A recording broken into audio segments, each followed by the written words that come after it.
আরে বসে দিব্যি রয়, তবু কেন সব কিছুই না হয়? আমরা ছুলেই লাগে ঝাঁক, পাখির বেলায় বদলায় হঠাৎ।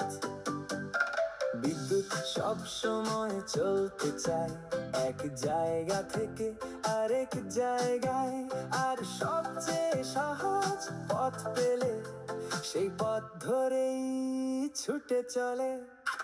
পাখি যখন একটাই তারে, দুই পায়ে বসে শান্ত ধারে, দুই পাশে ভোল্টেজ সেম, তাই কারেন্টেরও নেই কোনো এম। বিদ্যুৎ তখন শরীর ছেড়ে অন্য পথে যায় না ঘুরে। তাই পাখিটার কিছুই হয় না, শরীরে কারেন্ট ঢোকে না।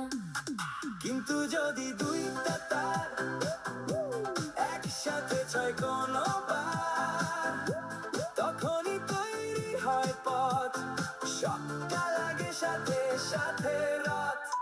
বিদ্যুতের এই সহজ তথ্য, এটাই বলে খুঁটিনাটি সত্য।